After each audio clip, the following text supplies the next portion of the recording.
भगवान कैसे मिलेंगे। तो उन्होंने कहा कि यदि तुम वृंदावन के संतों का भंडारा करवाओ, हर महीने करवाओ, तो निश्चित भगवान की कृपा हो जाएगी, क्योंकि संतों के मुख से स्वयं श्री भगवान पाते हैं। उन्होंने शुरू किया वृंदावन में। अब इतना आनंद आया उनको, क्योंकि पाप नष्ट होने लगे, इतना आनंद आया कि एक महीने में वृंदावन में भंडारा करते हो और अपने कलकत्ता के लिए भी वो बस लाते, और जो संत चलना चाहे उनकी खान पान व्यवस्था करके अपने घर में भी ले जाते, सेवा करते, भेंट देते। मतलब संत सेवा का उनको एक नशा हो गया। एक दिन उनकी बस तैयार थी उनके यहाँ जाने के लिए। उनमें एक विरक्त संत जो मधुकरी मांग के पाते थे, कभी किसी से कुछ नहीं लेते थे, कभी किसी भंडारे नहीं जाते थे, वो आगे बैठे और वृंदावन से वो जाते नहीं थे। तो सब संतों ने कहा, बाबा बैठे कहाँ, कोई बरसाने थोड़ी जा रही है, ये तो सेठ के घर जाएगी बस। वो कुछ नहीं बोले। सब लोगों ने सेठ से कहा, सेठ तुम्हें आज फल प्राप्त हो गया भगवान के भक्तों की सेवा का। ऐसे विरक्त महापुरुष ओ मनमाला चला रहे हो,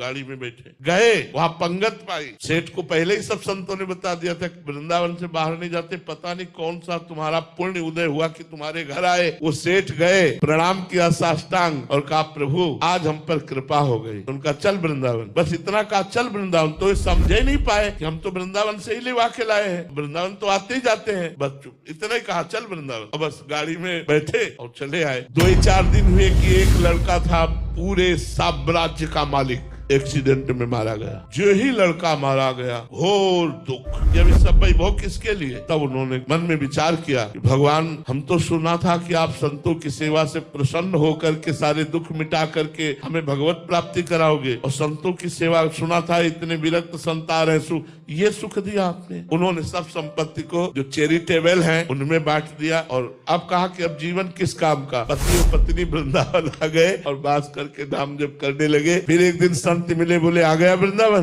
बोले महाराज पूरी तरह से आ गया, अब कहीं नहीं जाना। और वृंदावन में शरीर दोनों का पूरा हुआ। ये है लीला। भगवान जब कृपा करते हैं तो ऐसी कृपा करते हैं कि अपने आप भगवान के पास आप पहुंच जाओगे। ये भगवान की कृपा। नहीं, जिंदगी में वो माया नहीं छोड़ पाते, जिंदगी में मोह नहीं छोड़ पाते। संतों की सेवा का फल हुआ कि एक्सीडेंट रूपी लीला से उनका पुत्र भगवत धाम गया, और प्रगट में दोनों पति पत्नी वृंदावन वास करके भजन कर